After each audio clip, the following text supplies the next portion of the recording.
এখন থেকে ভাবলাম যে মাটির চুলাতেই রান্না করব, কারণ হচ্ছে গ্যাসে রান্না করতে আমার ভালো লাগে না। মাটির চুলাতে রান্না করার একটাই উপকার আমার, সেটা হচ্ছে আমি বসে বসে রান্না করতে পারি। আর গ্যাসে রান্না করলে হচ্ছে দাঁড়িয়ে দাঁড়িয়ে রান্না করতে হয়, পা একদম ব্যথা হয়ে যায়। সেজন্য হচ্ছে ভাবলাম এখন থেকে মাটির চুলাতেই রান্না করব, কষ্ট হলে হোক। হ্যালো সবাই, আসসালামু আলাইকুম। সবাই কেমন আছেন? আশা করি সবাই ভালো আছেন। আলহামদুলিল্লাহ আমি অনেক বেশি ভালো আছি। তো আজকে সকালে হচ্ছে আমরা খুবই সিম্পল নাস্তা করেছি। আমাদের এখানে হচ্ছে একটা দোকানের মধ্যে অনেক তাজা পাউরুটি পাওয়া যায়। তো আমি হচ্ছে সকালে আপনকে দোকানে পাঠাই দিছিলাম। তো এই যে এখানে হচ্ছে ওর সাথে সাথে একটা পাউরুটি নিয়ে আসছে। পাউরুটিটা অনেক বেশি সফট ছিল। এরকম পাউরুটি খেতে অনেক বেশি ভালো লাগে। তো আমরা হচ্ছে চা কলা আর পাউরুটি দিয়েই হচ্ছে আজকে সকালের নাস্তাটা করে নিলাম। তো এরপরে হচ্ছে আমি চলে গেলাম রান্না করার জন্য যা যা লাগবে আমি হচ্ছে এখানে ভিজিয়ে দিচ্ছিলাম। তো এখানে হচ্ছে মুরগির মাংস ভিজিয়েছিলাম, আর হচ্ছে বট ভিজিয়েছিলাম, আর কিছু মাছ ভিজিয়েছিলাম। তো আজকে যেহেতু শুক্রবার, একটু তো ভালো মন্দ খেতেই হয়, তাই না? শুক্রবারে আমার মনে হয় কম বেশি সবার বাসায় হচ্ছে ভালো মন্দ একটু রান্না করা হয়। সবাই চেষ্টা করে যে শুক্রবার একটু ভালো কিছু খাওয়ার জন্য। তো আমরাও হচ্ছে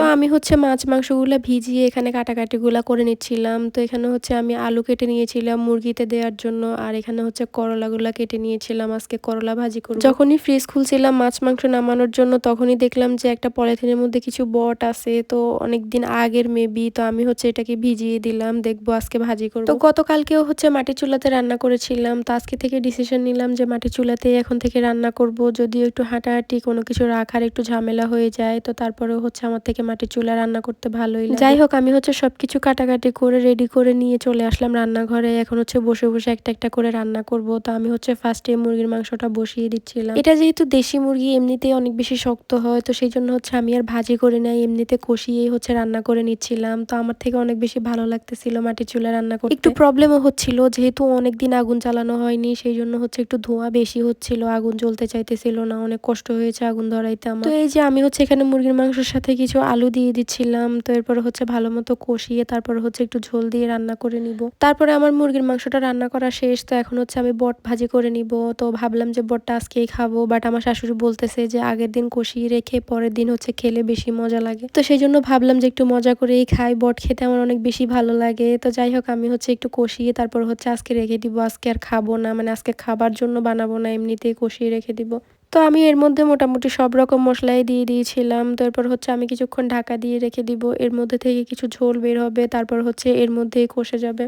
যাই হোক, আমি হচ্ছে আরেকটা চুলার মধ্যে ভাত বসিয়ে দিয়েছিলাম। তো আমার ভাতটাও প্রায় হয়ে গিয়েছে। চুলার মধ্যে এত পরিমাণ কালি উঠতেছে যে আমার পাতিলগুলো সবগুলাই অনেক বেশি কালো হয়ে যাচ্ছিল, অনেক বেশি ধোঁয়া হয়, তো সেই জন্য হয়তো বা এত কালি হচ্ছে। তো আমি হচ্ছে বটটাকে একটু ভাজি করে তারপরে হচ্ছে একটু ঝোল দিয়ে কষিয়ে নিলাম। তো এরপর হচ্ছে আমি আবার এখানে কিছু মাছও ভাজি করে নিচ্ছিলাম। তো এই যে এখানে হচ্ছে তেলাপিয়া মাছ নিয়েছিলাম আমি 4 পিস, কারণ আমার থেকে দেশি মুরগির মাংস খেতে ভালো লাগে না। তো করলা ভাজির সাথে হচ্ছে আমি এই মাছটা দিয়ে দিব। তো সেই জন্য হচ্ছে মাছগুলোকে একটু ভাজি করে নিচ্ছিলাম, আর এরপরে হচ্ছে আমি আবার বটটা উঠিয়ে করলাটা ভাজি করে নিচ্ছিলাম। একটা প্রবাদ আছে না, যে যেদিন থেকে তুমি করলা ভাজি খেতে শিখে যাবা সেদিন থেকে বুঝে নিবা যে তুমি একদম সংসারী হয়ে গেছো। মানে করলা ভাজি যখন তিতা না লাগবে তখনই বুঝতে হবে যে আমি সংসারী হয়ে গিয়েছি। এটা কিন্তু একদম সত্য কথা, কারণ বিয়ের আগে মেয়েরা এত একটা কথা হজম করতে শিখে না, বিয়ের পরে যতটা কথা হজম করে। তো সেখান থেকে করলা ভাজি তো কিছুই না। তো যাই হোক, আমি হচ্ছে খোলা আকাশের নিচে রান্না করতেছিলাম, আমার অনেক বেশি ভালো লাগতেছিল। চারদিকে অনেক বেশি আলো ছিল, খোলা আকাশের নিচে রান্না করতে আসলেই মজাটাই আলাদা। তো যাই হোক, আমার হচ্ছে রান্না বান্না এখানে শেষ হয়ে যায়। তো আমি হচ্ছে সবকিছু ঘরে নিয়ে আসছিলাম, আর আমার আজকে এত এত ধোয়াধুয়ি ছিল অনেকগুলা, যেহেতু আজকে শুক্রবার সেই জন্য হচ্ছে সবকিছুই তাড়াতাড়ি করে ফেললাম। তো এরপর হচ্ছে গোসল করে নামাজ পড়ে খেতে চলে আসলাম। খাওয়া দাওয়া শেষ করে আমি কিছুক্ষণ ঘুমিয়েছিলাম।